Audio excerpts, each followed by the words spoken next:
आज का हमारा टॉपिक है शिफ्ट इन इक्विलिब्रियम। हमें इक्विलिब्रियम समझ आ चुका है कि इक्विलिब्रियम कहाँ होगा। दो अप्रोचेस हमने करी हैं इक्विलिब्रियम की, जहां पे एग्रीगेट डिमांड एग्रीगेट सप्लाई के इक्वल है या एस इज इक्वल टू आई है। बट क्या इक्विलिब्रियम में चेंज पॉसिबल है और ये चेंज कैसे होगा?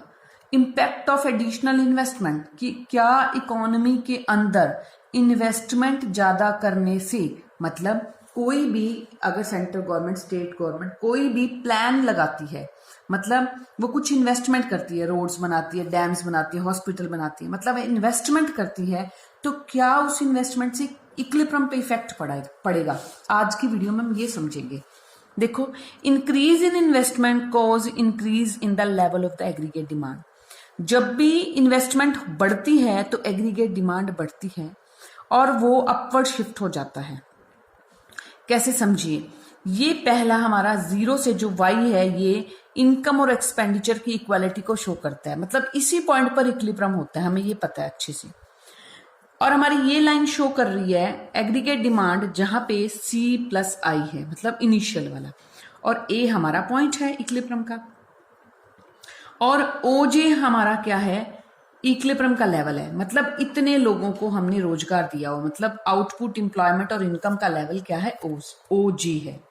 अब समझिए, अगर इकोनॉमी के अंदर एग्रीगेट डिमांड 1 हो गया, मतलब C plus I plus change in I हो गया, मतलब कुछ डैम्स, मान लो गवर्नमेंट ने कोई 10 लाख करोड़ 20 लाख करोड़ का कोई प्रोजेक्ट पास कर दिया, उसके पास करते ही उसके लिए सामान चाहिए, मतलब सामान चाहिए तो मार्केट में डिमांड बढ़ेगी, तो एग्रीगेट डिमांड ए पॉइंट से कहां चली जाएगी? बी पॉइंट पर इक्विलिब्रियम हो जाएगा, क्योंकि डिमांड कर्व अपवर्ड शिफ्ट हो गया। अब नया डिमांड कर्व, सप्लाई कर्व को बी पॉइंट पे काटेगा, तो हम ए पॉइंट की बजाय इक्विलिब्रियम कहां चले गए? बी पॉइंट पे चले गए। अब इनकम भी कितनी बन गई? ओ जे नहीं बनी, अब इनकम कितनी बन गई? ओ के। अब समझने वाली बात है कि एफ और ई इतना चेंज हुआ है, किसके अंदर चेंज हुआ है? डिमांड के अंदर। और इनकम कितनी चेंज हुई है? जे के। इट इज जो इनकम चेंज हुई है, यही हमारा क्या है? Shift in equilibrium.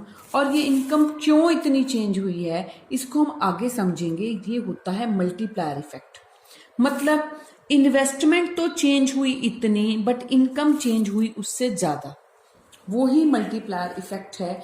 Additional investment and has multiplier effect. इसी को ही जो हमारा चेंज आया है एडिशनल इन्वेस्टमेंट करने से, हमारी जो इनकम में चेंज आया है, और जो चेंज आया है वो ज्यादा क्यों आया है? वो कारण आया है मल्टीप्लायर की वजह से। अब मल्टीप्लायर होता क्या है, मल्टीप्लायर किसने दिया, वो आगे हम इस कंसेप्ट को समझेंगे। कंसेप्ट ऑफ मल्टीप्लायर क्या है? देखो बेटा, it is an major as the ratio between increase in income and increase in investment. वही बात है, मल्टीप्लायर को हम इकोनॉमिक्स में के से डिनोट करते हैं, और ये कहता क्या है कि इनकम में चेंज होगा, बट किसकी वजह से चेंज होगा? इन्वेस्टमेंट की वजह से। मतलब हमने कितनी इन्वेस्टमेंट करी एक कंट्री में, उसकी वजह से इनकम कितने टाइम ज्यादा बढ़ी। एक एग्जांपल से समझिए।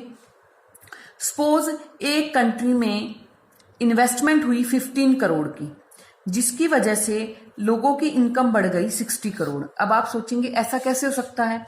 देखो बेटा, जब इनिशियल में 15 करोड़ हमने प्लांट लगाया, कुछ भी लगाया, रोड्स बना दी, उनसे वेजेस गई, सैलरी गई इंजीनियर्स की, सामान खरीदा, लोगों की इनकम बनी, उस इनकम को लोगों ने मार्केट में स्पेंड करा।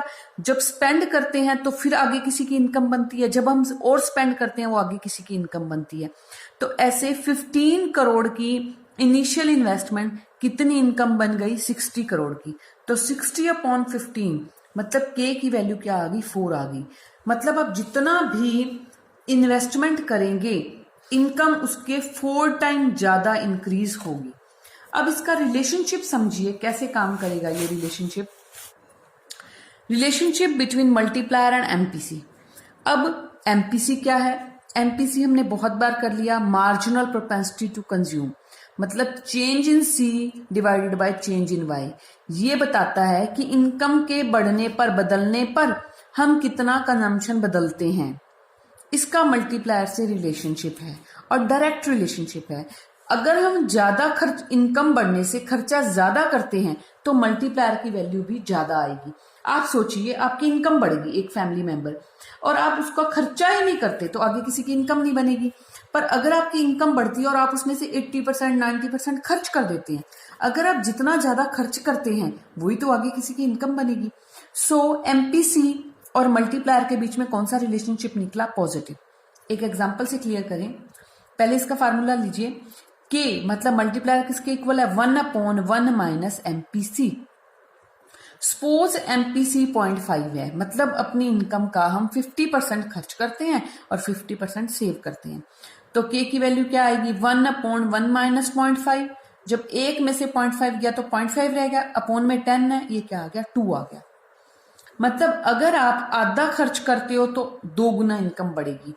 और अगर एमपीसी 0.8 है, मतलब 80% खर्च करते हो तो 1/1 माइनस 0.8, ये आ गया 0.2, ये 5 आ गया, तो 5 गुना इनकम बढ़ेगी। इट मीन्स एमपीसी के बढ़ने पर आपका मल्टीप्लायर भी क्या आ रहा है? ज्यादा आ रहा है।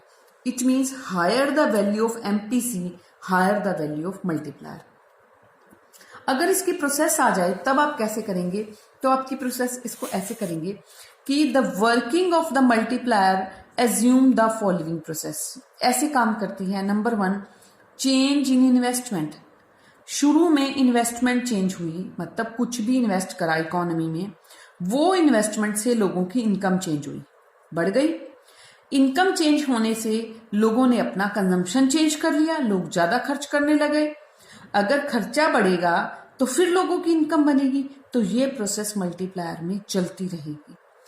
आगे है हमारा देखो बेटा, दिस प्रोसेस कॉन्टिन्यूस टिल, कब तक चलेगी? Change in consumption reduce to be 0, जब तक हमारा जो कंजम्पशन जो बड़ा था वो 0 ना हो जाए।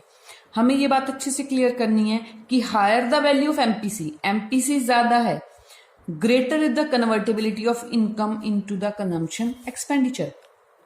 अगर एमपीसी ज्यादा है तभी तो डिमांड ज्यादा होगी।